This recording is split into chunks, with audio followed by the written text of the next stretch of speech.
शरण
माई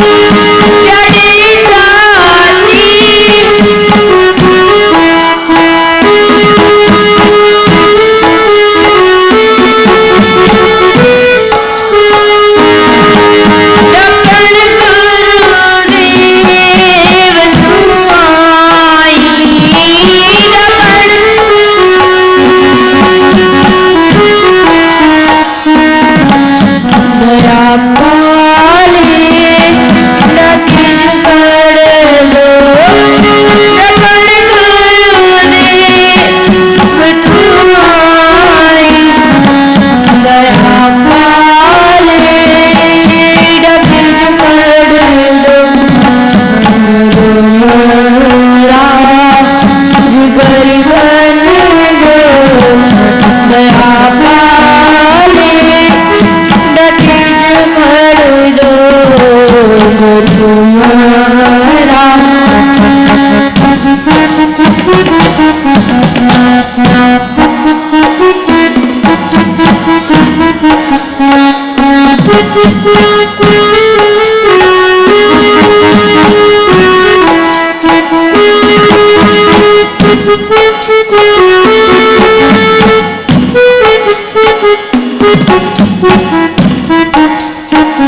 विश्वानिदेव सवितर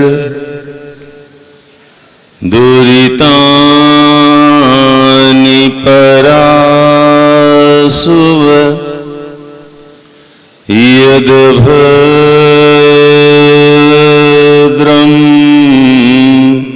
तन्नासुव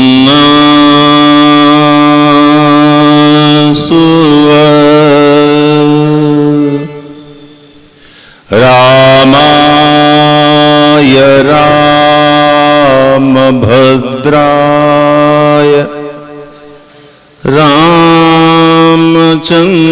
रामचन्द्राय वेधसे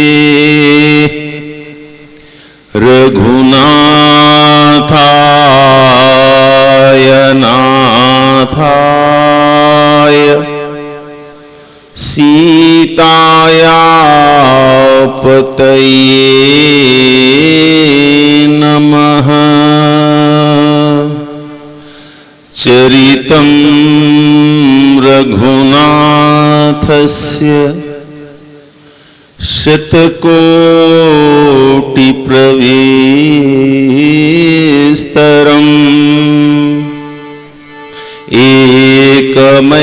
एकमैक्षरं पुंसां महापातकनाशनम्।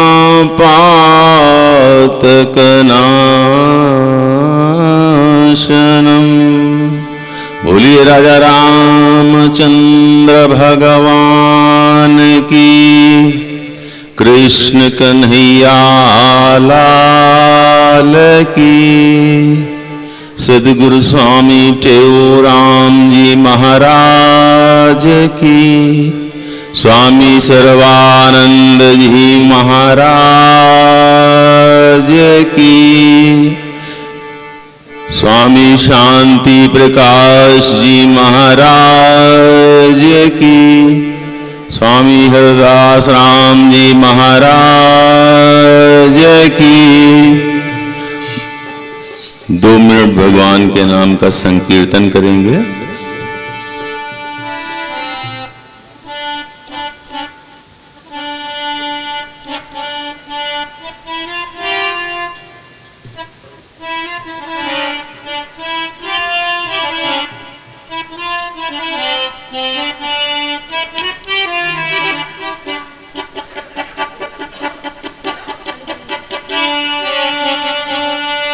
यही नाम मुख में हो हरदम हमारे, हरे कृष्ण गोविंद मोहन मुरारे।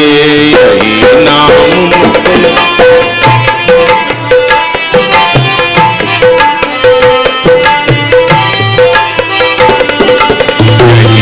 नाम मुख में हो हरदम हमारे, हरे कृष्ण गोविंद मोहन मुरारे।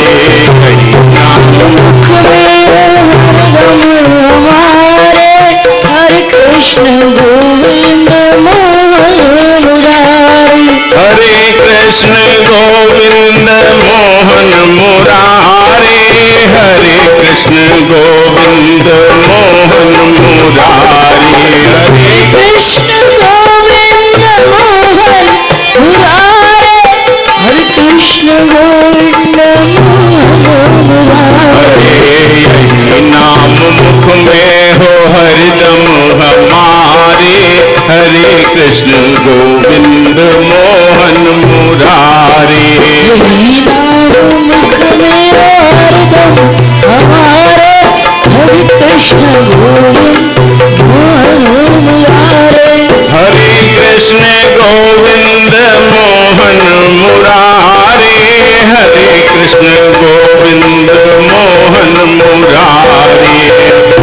कृष्ण गोविंद मोहन मुरारे, हरे कृष्ण गोविंद मोहन मुरारे। यही नाम मुख में हो हरदम हमारे, हरे कृष्ण गोविंद मोहन मुरारे। यही नाम मुख में हो हरदम हमारे, हरे कृष्ण गोविंद मोहन मुरारे। सरोवर में गजग्राह की थी लड़ाई, मगर आपने उनकी बिगड़ी बनाई। सरोवर में गजराज की थी लड़ाई, मगर आपने उनकी बिगड़ी बनाई। गरुड़ छोड़ कर नंगे पावों पधारे, हरे कृष्ण गोविंद मोहन मुरारे। गरुड़ छोड़ कर नंगे पाँव पधारे, हरे कृष्ण गोविंद मोहन मुरारे। हरे कृष्ण गोविंद मोहन मुरारे, हरे कृष्ण गोविंद मोहन मुरारे। हरे कृष्ण गोविंद मोहन मुरारे, हरे कृष्ण गोविंद मोहन मुरारे। यही नाम मुख में हो हरदम हमारे, हरे कृष्ण गोविंद मोहन मुरारे। नाम मुख में हो हमारे, हरे कृष्ण गोविंद मोहन मुरारे। हरे कृष्ण गोविंद मोहन मुरारे, हरे कृष्ण गोविंद मोहन मुरारे।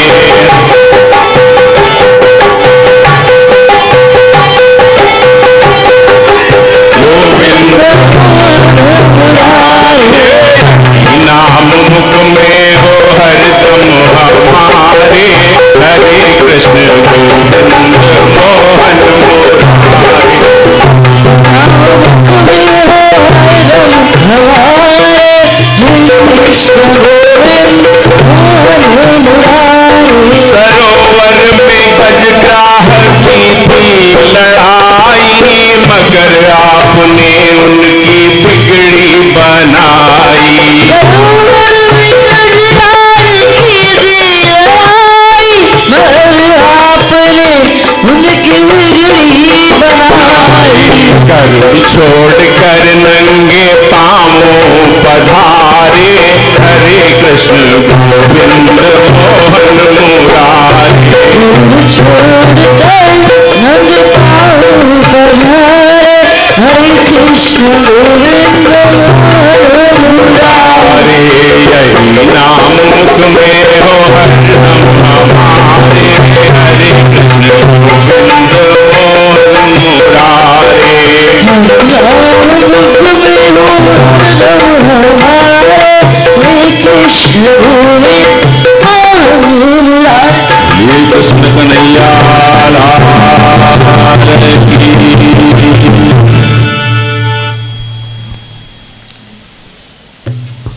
परम पूज्य सदगुरुदेव जी महाराज दिव्य स्वरूप में बैठी हुई प्यारी साधु संगत, भाइयों बहनों एवं माताओं,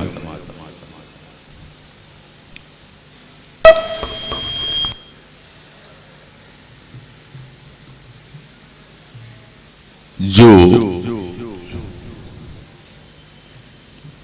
परमात्मा के नाम में,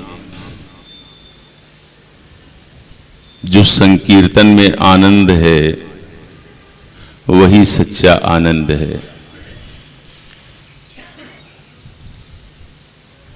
पिछले सत्संग में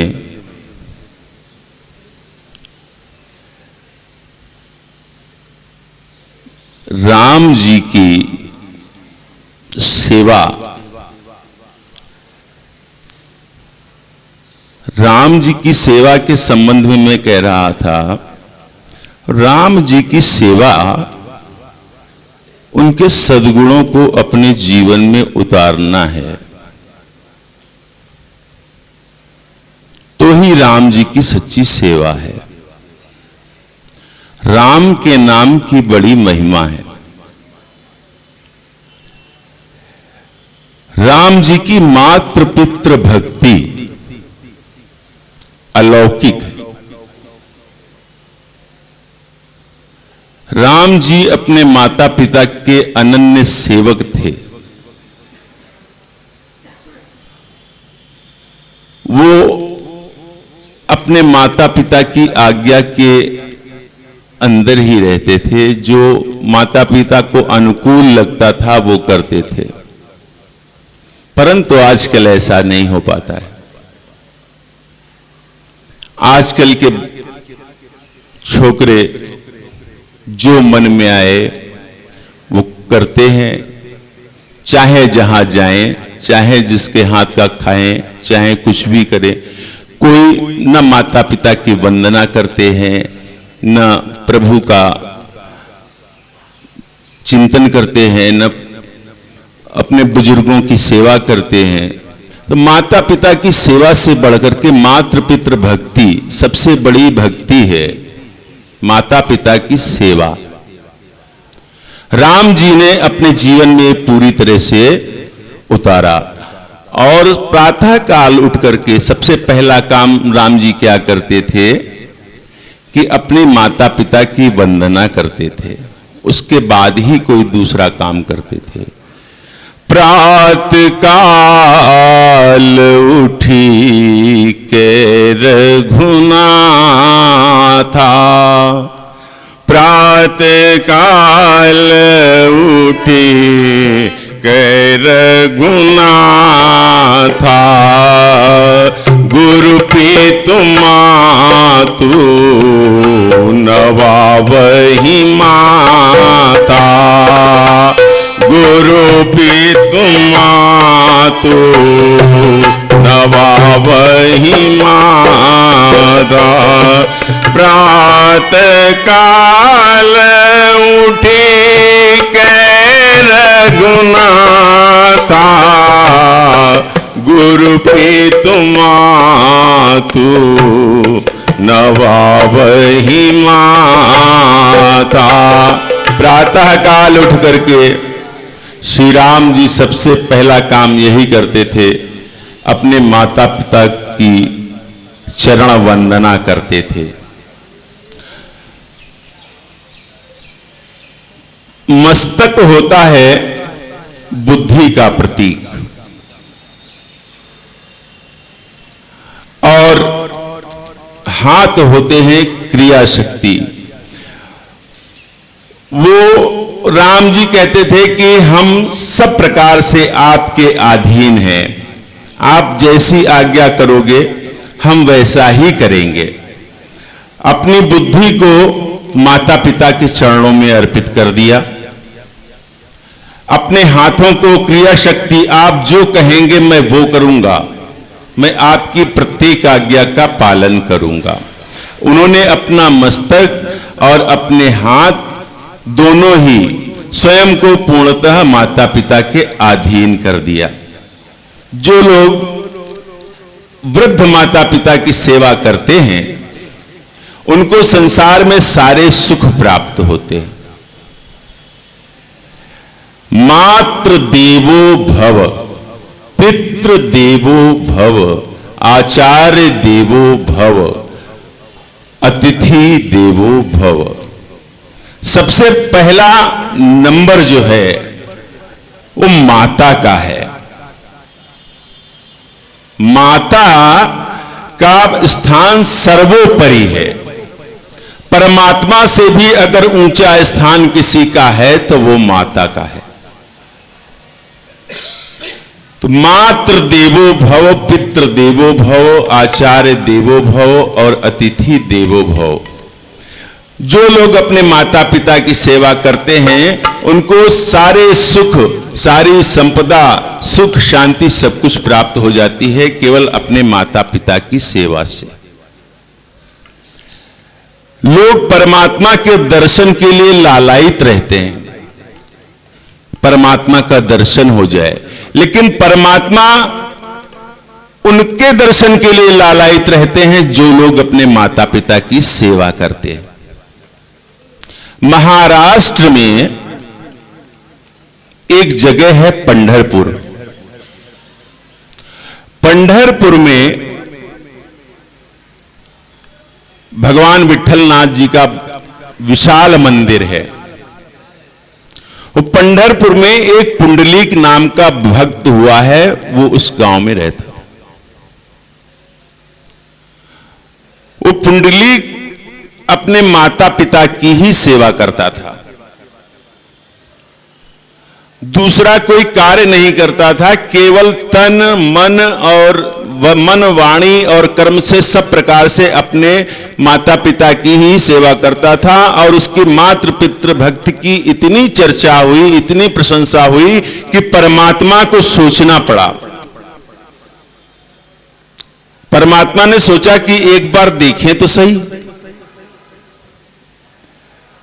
ऐसे व्यक्ति का दर्शन करना चाहिए। परमात्मा ने ऐसा विचार किया और पुंडलीक के घर गए। पुंडलीक के घर गए तो पुंडलीक उस समय अपने माता पिता की सेवा कर रहा था। भगवान ने द्वार पर जाकर के पुंडलीक को कहा कि मैं आ गया हूं। तो पुंडलीक कहने लगा, आ गए हो तो अच्छी बात है, आ गए हो सो आ गए हो, लेकिन इस समय मैं अपने माता पिता की सेवा कर रहा हूं, ये सेवा मैं छोड़ नहीं सकता हूं। तुम आ गए हो तो द्वार पर खड़े रहो। भक्त भी भगवान को आदेश दे देता है, आ गए हो तो अच्छी बात है, द्वार पर खड़े रहो, मैं भी अपने माता पिता की सेवा कर रहा हूं। जब सेवा से निवृत्त हो जाऊंगा, जब सेवा से छुट्टी मिल जाएगी, तब आपसे बात करेंगे, तब आपसे मिलेंगे, तब तक आप द्वार पे ही खड़े रहो। भगवान बहुत देर खड़े रहे। अब भगवान का शरीर तो बड़ा श्रीअंग उनके कोमल है, खड़े खड़े थक गए। बोले, क्या मैं चला जाऊं? बोले, जाना चाहते हो बेशक चले जाओ, लेकिन लौट करके फिर तुमको दोबारा आना पड़ेगा, इसलिए अभी थोड़ी देर प्रतीक्षा करो। और एक ईंट थी पास में पड़ी हुई, उस ईंट को उठा करके बाहर दे दिया और बोले, आप इस पर खड़े हो जाओ और मैं माता पिता की सेवा करके फिर आपसे बात करता हूं। ऐसा करके उसने एक ईंट दे दी। तो भगवान विट्ठलनाथ जी पंढरपुर में आप जाएंगे तो देखेंगे आज भी उसी ईंट के ऊपर खड़े हुए,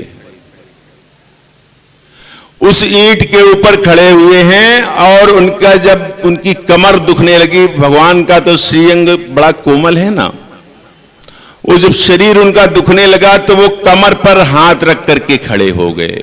आज भी वो मूर्ति भगवान विट्ठलनाथ जी की जी है, वहां पंढरपुर में दोनों हाथ कमर पर रखे हुए हैं। दोनों हाथ कमर पर रख करके भगवान ये कहते हैं, भगवान विट्ठलनाथ जी,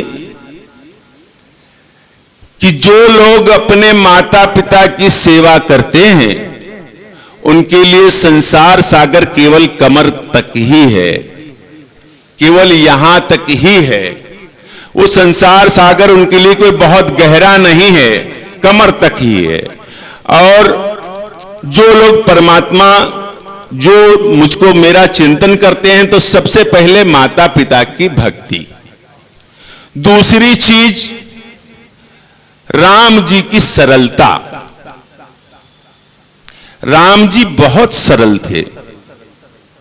राम जी ने अपने जीवन में सरलता को कभी छोड़ा नहीं, और वो दो बात तो जानते ही नहीं थे। राम जी कभी दो बातें नहीं करते थे, जो कहते थे वही करते थे, इतने सरल थे। और तो और जब युद्ध हो रहा था तो राम जी सबके प्रति सरल थे। जब रावण युद्ध करते करते थक गया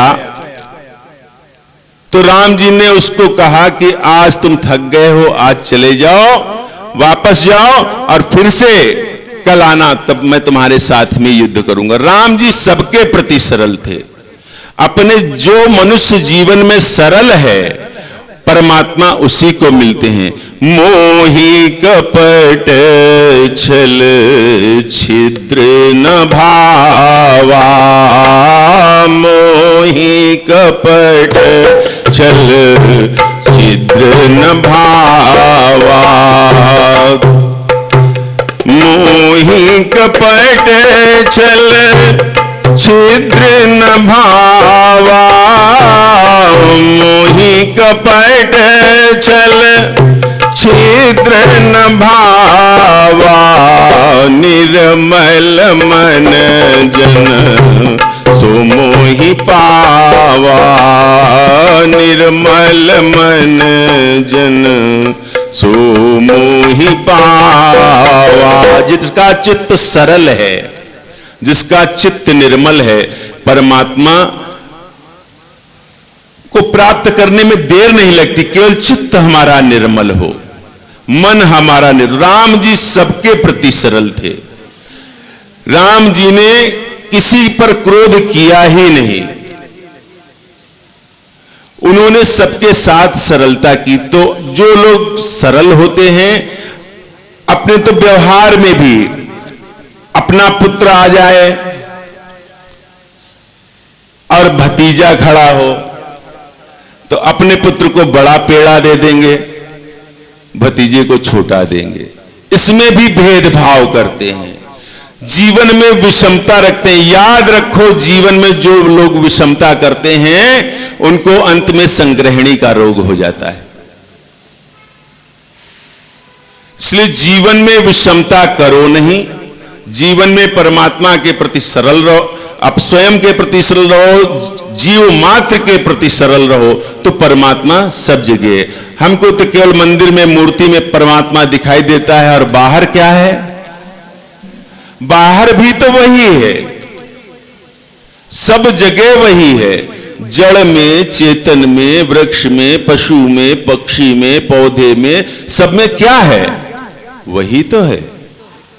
लेकिन हमको बाहर दिखलाई नहीं देता है। जीवन में जितने हम सरल होंगे, परमात्मा हमको उतनी ही जल्दी हमारे ऊपर कृपा करेगा, उतना ही शीघ्र हमारे ऊपर कृपा करेगा। तो राम जी के जीवन में रामायण का सत्संग इसलिए मैंने लिया कि राम, पहला तो मैंने बात बताई कि मानव जीवन का लक्ष्य बताया, फिर ईश्वर सर्वव्यापक है, सब में ईश्वर है, सीय राम में सब जग जानी।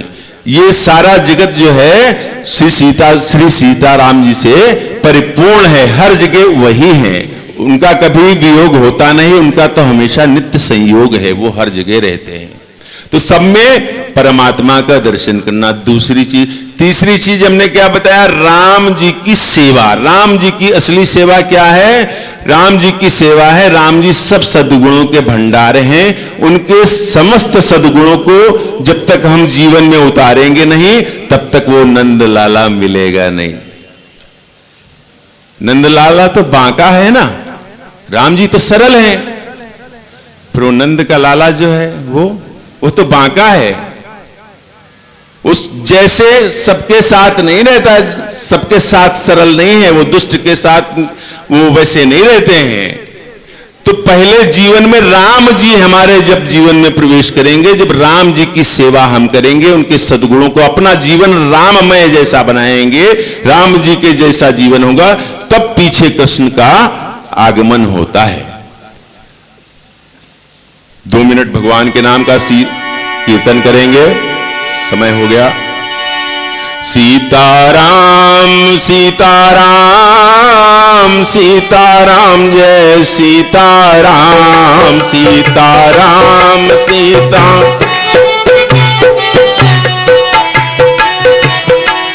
सीताराम सीताराम सीताराम जय सीताराम सीताराम सीताराम सीताराम जय सीताराम राजा राम राजा राम राजा राम जय राजा राम राजा राम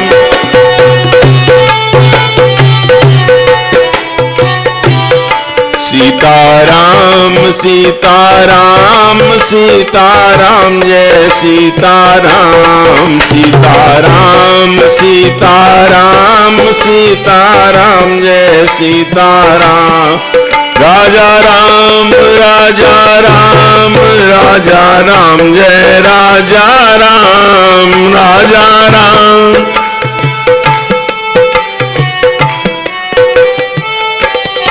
सीताराम सीताराम सीताराम जय सीताराम सीताराम सीताराम सीताराम जय सीताराम। राजा रामचंद्र भगवान की, कृष्ण कन्हैया लाल की, गंगा मैया की जय। इतने प्रेम से, इतने आनंद से आपने सत्संग श्रवण किया, इसके लिए हम आपके बहुत बहुत अनुग्रहित हैं। और अंत में आप सभी के अंदर बैठे हुए परमात्मा को मेरा प्रणाम है, मेरा प्रणाम स्वीकार करें। ओम पूर्णमदः पूर्णमिदं पूर्णात् पूर्णमुदच्यते पूर्णस्य पूर्णमादाय पूर्णमेवावशिष्यते। ओम शांति शांति शांति। ओम वसुदेवसुतं देवं कंसचारूणमर्दनं देवकी परमानंदं कृष्णं वंदे जगद्गुरु। कृष्णाय वासुदेवाय हरे परमात्मने प्रणतक्लेशनाशाय गोविंदाय नमो नमः। गजाननं भूतगणाधिसेवितं कपितजम्बोफलचारुभक्षणं उमासुतं शोकविनाशकारकं नमः विघ्नेश्वरपादपङ्कजं। श्री सतगुरु स्वामी टेऊराम महाराज की जय। श्री सतगुरु स्वामी सर्वानंद महाराज की जय। श्री सतगुरु स्वामी शांति प्रकाश महाराज की जय। श्री सतगुरु स्वामी हरदास राम महाराज की जय। श्री गुरु वशिष्ठ महाराज की जय। सर्व संतन महात्मान की जय। श्री राम कृष्ण भगवान की जय। गंगा मैया की जय। सनातन धर्म की जय। लक्ष्मी नारायण की जय। गौ माता की जय। भारत माता की जय। ओम श्री परमात्मने नमः। षष्ठोऽध्याय श्री भगवान वाच। अनाश्रिता करम फलम कार्य करम करोति या सा संन्यासी च योगी च न निग्रह च क्रिया। यम संन्यासमिति प्रारयोगम तम विद्धि पांडव न हर्षण्य संकल्पो योगी भवति कंचन। आरुच्छ मुनिर्योगम कर्म कारणमुच्यते योगारूढ़स्य तस्यैव समा कारणमुच्यते। यदा हि नेन्द्रियर्थेषु न कर्म संजते सर्व संकल्प संन्यासी योगारूढ़ दुच्यते उदीर्तात्मानं नात्मानं साधयेत आत्मेव आत्मनो बंधुरात्मेव रिपुरात्मना। उसके उपरांत श्री कृष्ण महाराज बोले, हे अर्जुन, जो पुरुष कर्म के फल को न चाहता हुआ करने योग्य कर्म करता है वो सन्यासी और योगी है, और केवल अग्नि को त्यागने वाला सन्यासी योगी नहीं, तथा केवल क्रियाओं को त्यागने वाला ये सन्यासी योगी नहीं है। इसलिए हे अर्जुन, जिसको सन्यास ऐसा कहते हैं उसी को तो योग जान, क्योंकि संकल्पों को ना त्यागने वाला कोई पुरुष योगी नहीं होता। समत बुद्धि रूप योग में आरूढ़ होने की इच्छा वाले मननशील पुरुष के लिए योग की प्राप्ति में निष्काम भाव से कर्म करना ही हेतु का है, और योगारूढ़ हो जाने पर उस योगारूढ़ पुरुष के लिए सर्व संकल्पों का अभाव ही कल्याण में हेतु का है। जिस काल में ना तो इंद्रियों के भोगों में आसक्त होता है तथा न कर्मों में आसक्त होता है, उस काल में सर्व संकल्पों का त्यागी पुरुष योगारूढ़ कहा जाता है। यह योगरूढ़ता कल्याण में हेतु कहिए। इसलिए मनुष्य को चाहिए कि अपने द्वारा अपना संसार समुद्र से उद्धार करे और अपने आत्मा को अधोगति में ना पहुँचावे, क्योंकि ये जीवात्मा आप ही तो अपना मित्र है और आप ही अपना शत्रु है, अर्थात और कोई दूसरा शत्रु मित्र नहीं है। हरिओम। शांति शांति शांति।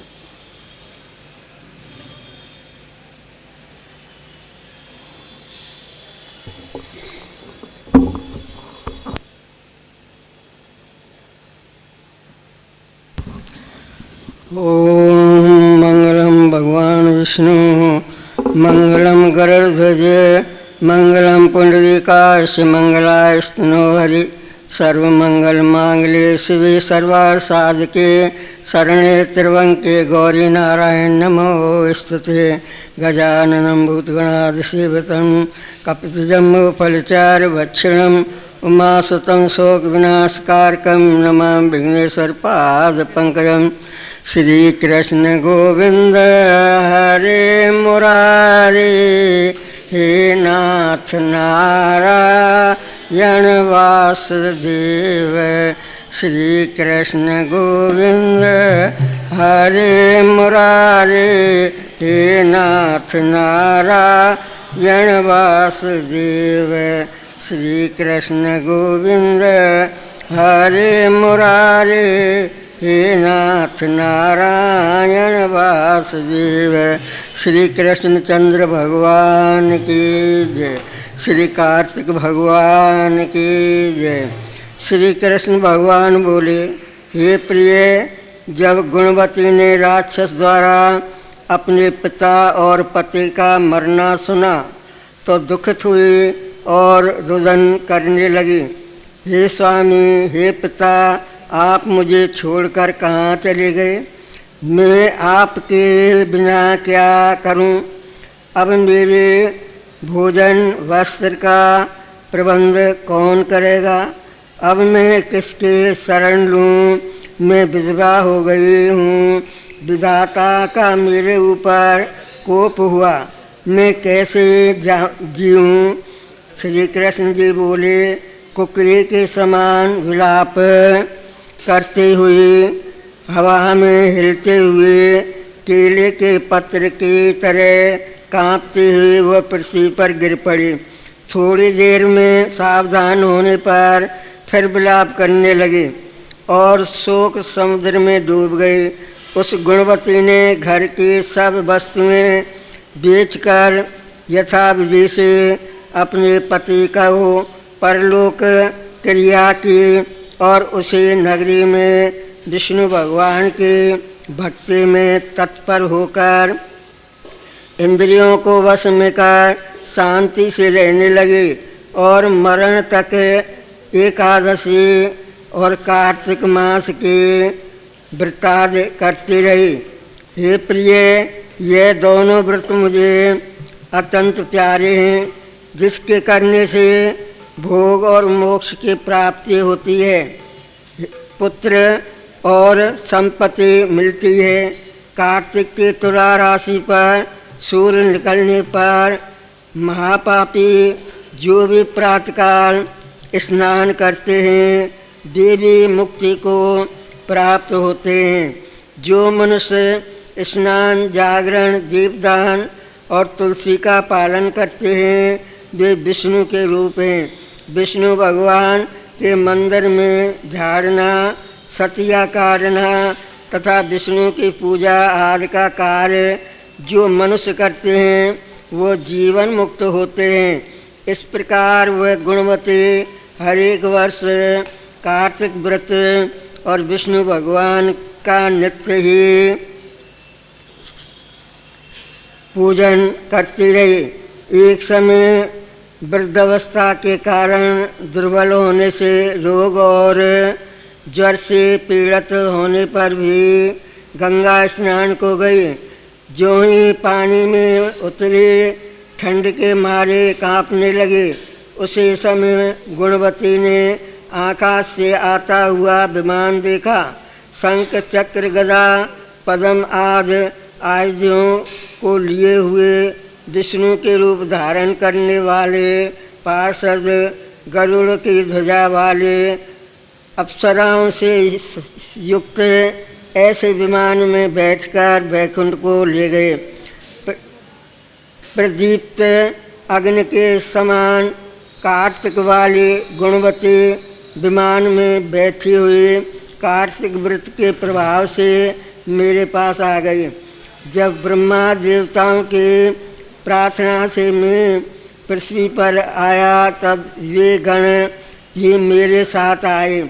हे भामिनी, यह सब यादव मेरे गण हैं और तुम्हारे पिता देव शर्मा भी इस जन्म में सत्राजित हुए और तुम्हारे पति चंद्र शर्मा इस जन्म में अक्रूर हैं। और हे देवी, तुम वही गुणवती हो जो कार्तिक के स्नान के प्रभाव से मेरे लिए अत्यंत प्रिय हुई। तुमने जो मेरे मन मंदिर के सामने तुलसी का बगीचा लगाया, उसी से यह कलप वृक्ष तुम्हारे आंगन में है। कार्तिक में जो पहले तुमने दीपदान किए हैं, उसी फल से तुम्हारी सुंदर देह और में लक्ष्मी देवी का निवास है, जो संपूर्ण कार्तिक पति स्वरूप भगवान को अर्पण करते थे। इसीलिए तुम मेरी पत्नी बनी और तुमने जन्म मृत्यु तक जो कार्तिक व्रत करने वाले तुम्हारे समान मेरे प्रिय होंगे। सूत जी बोले, सत्यभामा जी अपने पूर्व जन्म का सब हाल जानकर बहुत प्रसन्न हुए। सत्यभामा बोले, हे भगवान, आप काल स्वरूप हैं और काल के संपूर्ण भाग समान हैं, तब फिर कार्तिक मास ही क्यों श्रेष्ठ है? हे देव, सब तिथियों में एकादशी और सब महीनों में कार्तिक का महीना ये आपको प्रिय है। श्री कृष्ण बोले, हे कांते, तुमने अच्छा प्रश्न किया। एकाग्रचित होकर बैन के पुत्र पृथु और महर्षि नारद का संवाद सुनो। जिसे पहले पृथु ने नारद से पूछा, तब नारद जी ने कार्तिक मास का श्रेष्ठता कही। नारद जी बोले, पहले सागर का पुत्र शंख नामक राक्षस त्रिलोकी के मथने में समर्थ हुआ। उसने संपूर्ण देवताओं को जीत लिया तथा स्वर्ग से निकाल दिया। इंद्राद संपूर्ण लोकपालों के अधिकार अपने हाथ में कर लिए। सब देवता उसके भय के मारे अपने अपने स्त्री पुत्र आदि लेकर बहुत वर्ष पर्यंत सुमेरु पर्वत के गुफाओं में वास करते रहे। जब देवता गुफाओं में रह रहे थे तब शंकासुर ने विचार किया, मैंने देवताओं को जीत तो लिया है तो भी ये बलवान मालूम होते हैं। हाँ, अब जान पड़ा है कि सब वेद मंत्रों से युक्त हैं। इससे उनके वेद मंत्रों का हरण करने से वे सब बलहीन हो जाएंगे। ऐसा विचार कर वह असुर विष्णु भगवान को नींद से ग्रस्त देख स्वयं ब्रह्मा जी के लोक में जाकर वहाँ से देवों को निकाल कर बल चलने को तत्पर हुआ। तब वे उसके भय से मारे यज्ञ के मंत्र और बीजों समेत जल में प्रवेश कर गए। तब तो वह शंकासुर भी उन्हें ढूंढता हुआ समुद्र के भीतर विचरने लगा, परंतु वे वेद एक स्थान पर कहीं भी प्राप्त न हुए।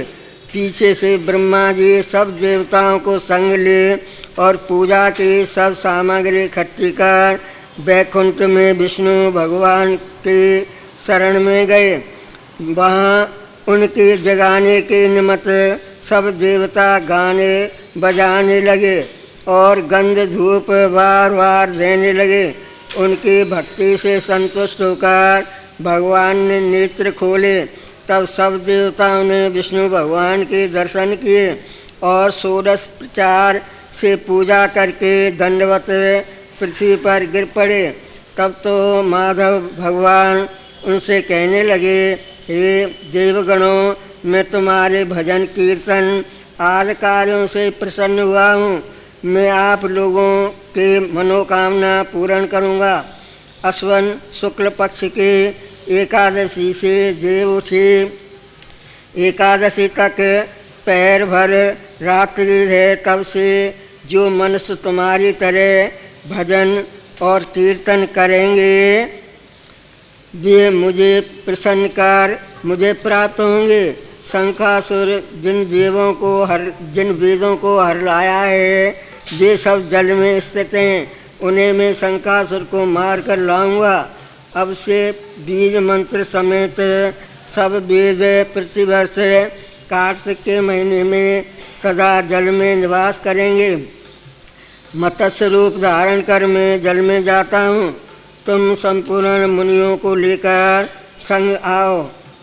इस लोक में जो अच्छे मनुष्य प्रातःकाल स्नान करते हैं वे निश्चय अक्षत स्नान के फल को प्राप्त होते हैं। जो कार्तिक में सदा व्रत करते हैं उनको हे इंद्र तुम मेरे लोक में पहुंचा दिया करो। हे यम तुम सदा उनके विघ्नों से रक्षा करते रहो। और हे वरुण तुम उनको पुत्र पौत्र आदि देते रहो। हे कुबेर तुम उनके धन वृद्धि करो, जिससे यह मेरा रूप धारण कर साक्षात जीवन मुक्त हो जाएं। और हे अन्य देवताओं जो जन्म से मरण तक उन बातों को धारण करते हैं वे तुम्हारे द्वारा भी पूज्य हैं। जैसे तुमने मुझे एकादशी को जगाया है इसलिए ये तिथि सदा मानने योग्य है। हरिओम। शांति शांति शांति।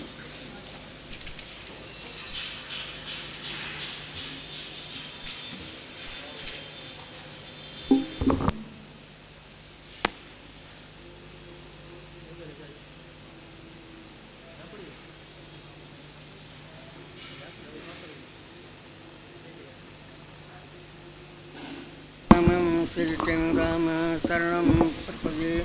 नमो शारदा मात विद्या प्रदेनी। करो मेद मेदाय यथा कंत्रवेणी। करो नष्ट मोवाद शांता दीजे। हरो आपकारी हृदय धाम कीजे। गजाननं भूतगणादिसेवतं कपितजम्बोफलचार वत्सलं उमासुतं शोक विनाशकारकं नमामि विघ्नेश्वर पाद पंकजं। श्री सतगुरु स्वामी टेऊराम महाराज की जय। श्री सतगुरु स्वामी सर्वानंद महाराज की जय। श्री सतगुरु स्वामी शांति प्रकाश महाराज की जय। श्री सतगुरु स्वामी हरदास राम महाराज की जय। श्री राम कृष्ण